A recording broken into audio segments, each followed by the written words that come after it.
بسم اللہ والصلاة والسلام علی رسول اللہ۔ اس حقیقت میں تو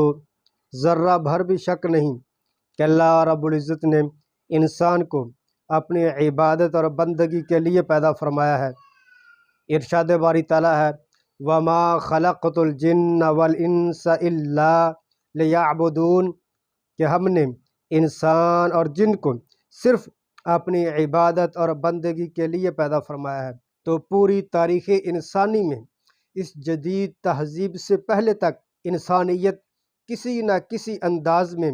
اپنے خالق و مالک کو، خدا کو مانتی تھی، اگرچہ اس کا تصور کچھ بھی ہو۔ لیکن جدید تہذیب نے جہاں پر دیگر مسائل پیدا کیے، وہاں پر اس کی مذہب بیزاری اور خالق اور مالک کا انکار، اس کی بھی تاریخ انسانی میں مثال نہیں ملتی۔ جدید تہذیب نے، سیکولر لبرل طبقے نے جب خالق مالک کا انکار کیا تو پھر انسان اس قدر آزاد ہوا اور اس قدر شتر بے مہار ہوا، اس کی بھی تاریخ انسانی میں مثال نہیں ملتی۔ یہ مادر پدر آزادی اور یہ روشن خیالی اور یہ مساوات اور ترقی، یہ جو خوشنما نعرے ہیں، ان نعروں کے ذریعے انسان کو ایسا مذہب سے بیزار کیا گیا کہ انسان مصائب مشکلات کی دلدل میں دنستا ہی چلا جا رہا ہے۔ آج کے انسان اور جدید تہذیب میں نہ تو وعدے کی پاسداری کی کوئی اہمیت ہے، نہ ہی صدق و امانت داری کا کوئی لحاظ ہے، اور نہ ہی عہد و پیمان کی کوئی قدر و قیمت ہے۔ بس انسان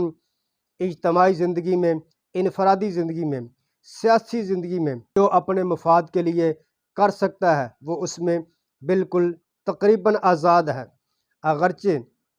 تھوڑی بہتی قانون سازی بھی ہوتی ہے، لیکن انسان اس قدر بے خوف اور شتر بے مہار ہو چکا ہے کہ انسان اگر اس کا بس چلے تو وہ پوری انسانیت کو لمحہ بھر میں تباہ و برباد کر ڈالے۔ آج کی انسانیت کے مختلف جرائم میں سے اور سیاہ کاریوں میں سے ایک سب سے بڑا گناہ اور اللہ رب العزت کی نافرمانی، وہ یہ فحاشی، بدکاری اور زناکاری ہے۔ تو یہ خالی انسان اللہ رب العزت کی نافرمانی ہی نہیں کرتا، بلکہ اس گناہ کی وجہ سے معاشرے پر، افراد پر بھیانک اس کے اثرات مرتب ہوتے ہیں، اور اللہ رب العزت کی طرف سے طرح طرح کے عذاب، مسائل، مشکلات، پریشانیوں کا نزول ہوتا ہے۔ اور اسی حقیقت کو نبی کائنات علیہ السلام نے ایک حدیث مبارکہ میں بیان فرمایا۔ صحیح ابن ماجہ شریف کی 4019 نمبر حدیث ہے۔ نبی علیہ السلام نے 5 گناہ بیان فرمائے اور ان کی وجہ سے آنے والے عذاب، مصائب، مشکلات، پریشانیوں کا بھی تذکرہ فرمایا، اور ان میں سے ایک اور پہلی چیز نبی علیہ السلام نے بیان فرمائی لم تظہر الفاحشۃ فی قوم قط الا فشا فیہم الطاعون والاوجاع التی لم تکن مضت فی اسلافہم الذین مضوا۔ جب کسی معاشرے میں، کسی قوم میں، کسی ملت میں جب لوگوں میں بے حیائی، فحاشی، عریانی، بدکاری، زناکاری اور یہ بھیانک گناہ عام ہو جائے گا، حتیٰ یعلنوا بہا، حتیٰ کہ وہ اس انتہائی بھیانک گناہ کو علل اعلان کرنے لگیں گے، سر عام کریں گے، لوگوں کو دکھلا کر کریں گے، باقاعدہ اس کی تشہیر کریں گے، اور باقاعدہ اس کے لیے منصوبہ سازی ہوگی۔ الا فشا فیہم الطاعون، اس ایک گناہ کی وجہ سے ان میں طاعون کی بیماری عام ہو جائے گی۔ طاعون کی جدید شکل یہ کینسر ہے۔ تو یہ کینسر انتہائی خطرناک مرض ہے، اور اس کا نام سنتے ہی انسان کے رونگٹے کھڑے ہو جاتے ہیں، اور انسان کو یوں محسوس ہوتا ہے کہ بس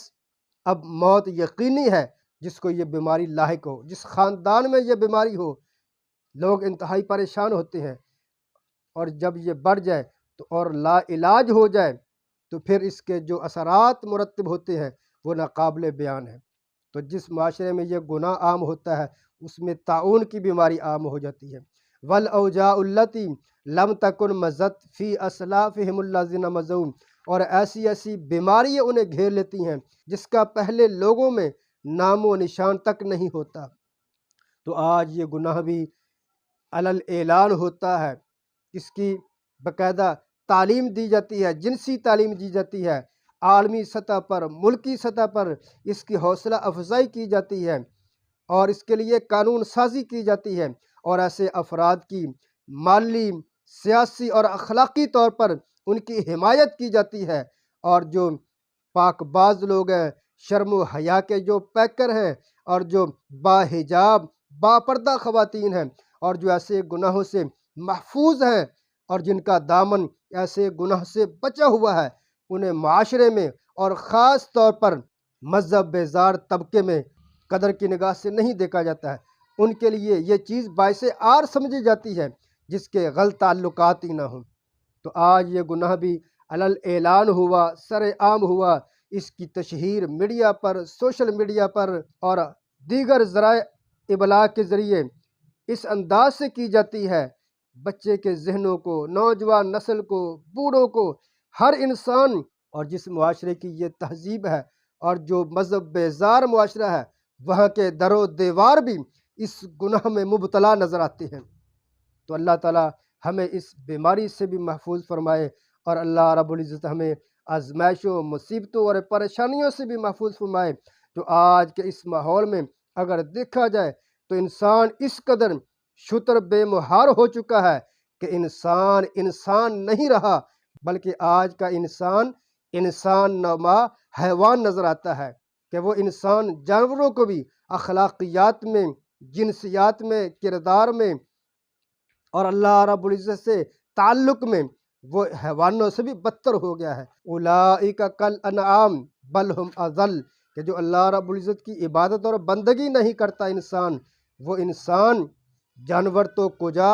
جانور اور حیوان سے بھی بدتر ہے۔ تو آج کا انسان اس قدر باغی، بے باک اور ناڈر ہوا اللہ رب العزت کے عذاب سے، اس کے غضب سے اور مذہب اور اخلاقیات سے اس قدر بیزار ہوا کہ آج کا انسان حیوانوں سے بھی بدتر ہو چکا ہے۔ اللہ تعالی ہمیں ایسا انسان بننے کی توفیق عطا فرمائے کہ ہم اس کی عبادت اور بندگی بھی بجا لائیں، اس کی اطاعت و فرما برداری بھی کریں، اور روز قیامت اس کی جنت، اس کی رضامندی اور اس کی خوشنودی کے حقدار بھی ٹھہریں۔ وما علیہ الا البلاغ۔